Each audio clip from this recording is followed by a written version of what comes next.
بسم اللہ الرحمن الرحیم۔ کل 5 اگست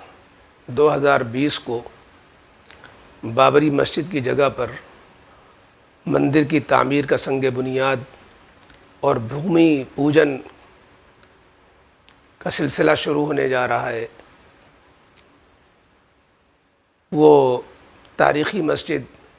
جو اپنے شواہد اور ثبوت و دلائل کے اعتبار سے مسجد یقینی طور پر تھی اور قیامت تک رہے گی، لیکن اس میں یہ سلسلہ جو اب مندر کی شکل میں شروع ہونے جا رہا ہے، اگرچہ یہ سلسلہ عملاً پہلے سے جاری تھا، لیکن اب باضابطہ قانون کی شکل میں اور سپریم کورٹ کے فیصلے کے بعد اس کی روشنی میں ایک گویا پوری طاقت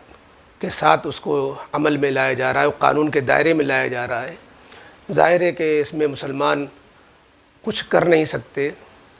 اور اب ان کے پاس قانونی انداز میں کوئی چارہ جوئی کا راستہ بھی نہیں رہ گیا ہے، سوائے اس کے کہ وہ خون کے آنسو روئیں، اور ان کا دل زخمی ہے اور وہ سوچ سوچ کر کے وہ اپنے غم میں مبتلا ہیں۔ تو اب ایسی صورت میں مسلمانوں کو کرنا کیا چاہیے، جبکہ کوئی قانونی چارہ جوئی کا بھی راستہ نہیں رہ گیا اور کوئی ایسی سبیل نہیں باقی نظر آتی کہ جس کی وجہ سے ہم اپنا حق حاصل کر سکتے۔ تو اب ہمیں کرنا کیا چاہیے؟ دیکھیے، ہمیں اس طرح کے حالات جو ہے پہلی بار پیش نہیں آئے امت مسلمہ پر۔ قرآن کا مطالعہ کریں تو ہمیں نظر آتا ہے کہ حضرت موسیٰ علیہ السلام کے قوم پر جو حالات آئے تھے وہ بھی کچھ ایسی ملتے جلتے تھے۔ آپ مطالعہ کریں قرآن کریم میں سورہ یونس کا، جس میں اللہ تعالیٰ نے موسیٰ علیہ السلام سے فرمایا تھا وَأَوْحَيْنَا إِلَىٰ مُوسَىٰ وَأَخِيهِ أَن تَبَوَّآ لِقَوْمِكُمَا بِمِصْرَ بُيُوتًا وَاجْعَلُوا بُيُوتَكُمْ قِبْلَةً وَأَقِيمُوا الصَّلَاةَ وَبَشِّرِ الْمُؤْمِنِينَ، کہ ہم نے موسیٰ علیہ السلام کو اور ان کی قوم کو وحی بھیجی تھی کہ تم اپنے لوگوں کو مصر میں آباد رکھو، ان کے گھروں کو برقرار رکھو، اور عبادت کا جہاں تک مسئلہ ہے، تمہاری مسجدوں میں تم کو حق نہیں دیا جا رہا اگر، اور فرعون نے جیسا کہ پابندیاں لگا رکھی تھیں اور وہاں لوگ مسجدوں سے محروم کر دیے گئے تھے، تو اللہ تعالیٰ کا حکم تھا وَاجْعَلُوا بُيُوتَكُمْ قِبْلَةً، کہ تم اپنے گھروں کو ہی قبلہ بنا کر کے اپنی نماز جاری رکھو،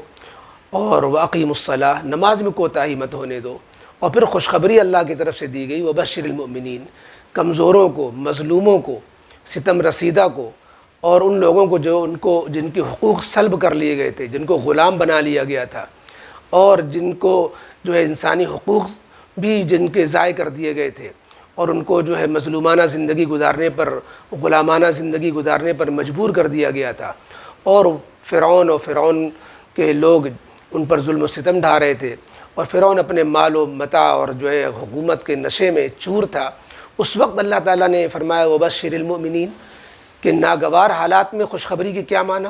مطلب یہ ہے کہ تم اپنے حصے کا جو کام کر سکتے ہو وہ کرو۔ تو آج کے مسلمانوں میں اس آیت میں یہ پیغام ہے کہ ہمیں اپنے حصے کا جو کام ہے وہ کرنا چاہیے۔ اللہ تعالیٰ کی طرف سے یہ حکم ہے لا يكلف اللہ نفسا الا وسعها، کہ تمہارے بس میں جتنا ہے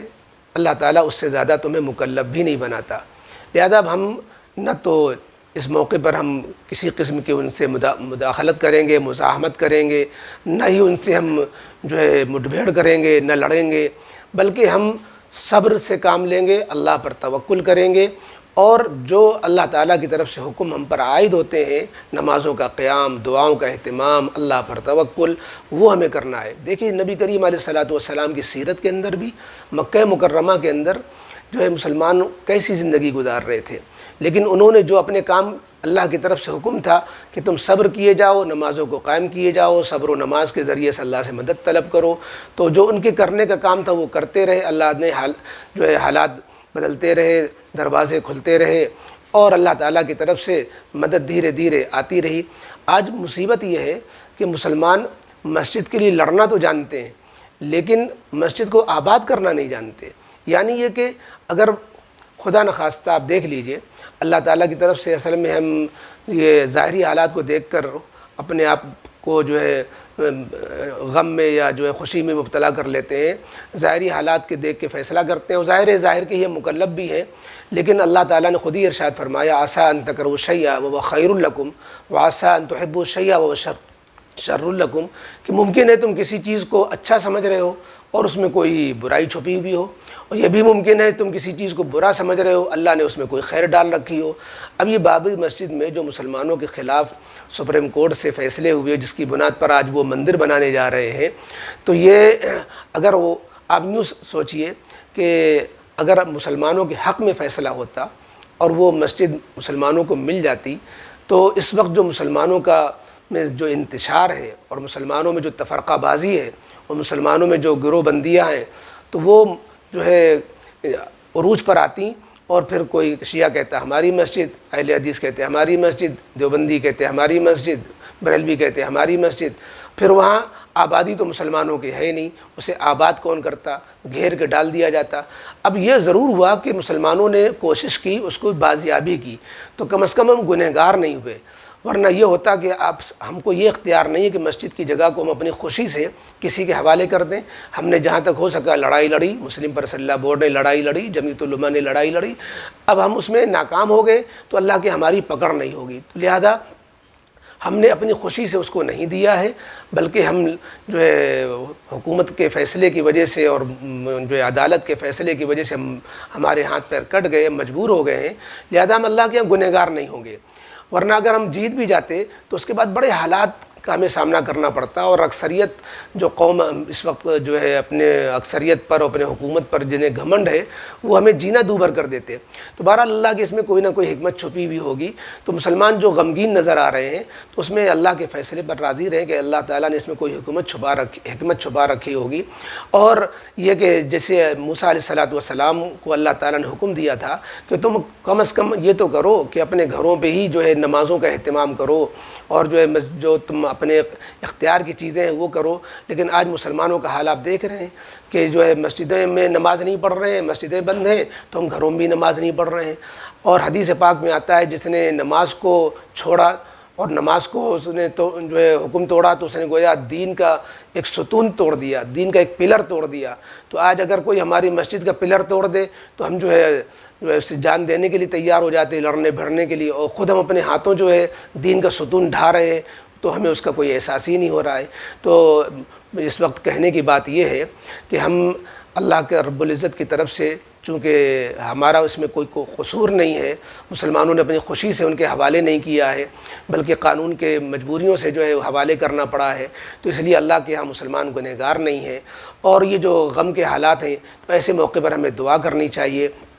وہی دعا جو موسیٰ علیہ السلام نے کی تھی کہ اللہ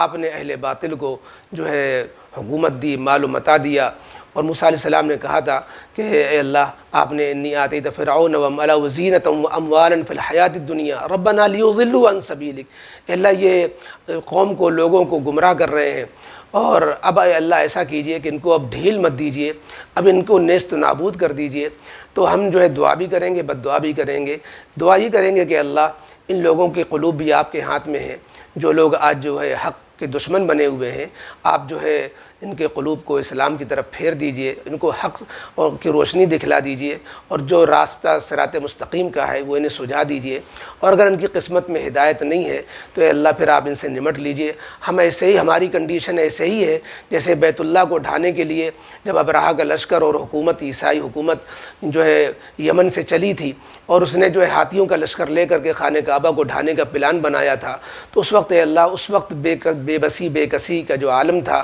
وہاں کے باشندوں کا، خانہ کعبہ کے جو رکھوالے تھے، وہی بے بسی بے کسی آج ہماری بھی ہے۔ تو اے اللہ آج ہماری بے بسی بے کسی پر نظر فرما لیجئے، مدد فرما دیجئے، ہم اپنے گناہوں سے توبہ بھی کریں، اپنی بدعمالیوں سے استغفار کریں، اللہ تعالیٰ سے رجوع ہوں، دعائیں مانگیں۔ تو یہ دن جو 5 اگست کا جو آ رہا ہے، اس دن میں ہمیں اللہ کی طرف بہت خاص طریقے سے رجوع ہونا چاہیے۔ جی چاہے مناسب ہو، لوگوں کو لگے ہمت ہو تو نفلی روزہ بھی رکھ لیں، توبہ استغفار کریں، اپنی بدعمالیوں کی معافی مانگیں اللہ سے، اور دعا مانگیں۔ اس طرح جو ہے انشاءاللہ ہم اپنے غم کو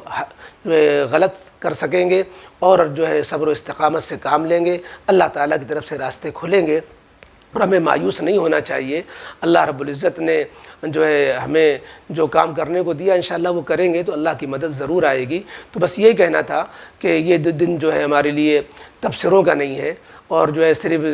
زبانی چیمی گوئیوں کا نہیں ہے، بلکہ ہمیں اللہ کی طرف سے رجوع ہونے کا ہے۔ یقیناً غم ہماری ایمان کی نشانی ہے اور غم ہونا بھی چاہیے، لیکن اس سے زیادہ ہمیں اپنے اعمال کی اصلاح و توبہ استغفار کی طرف بھی توجہ اور اہتمام ہونا چاہیے۔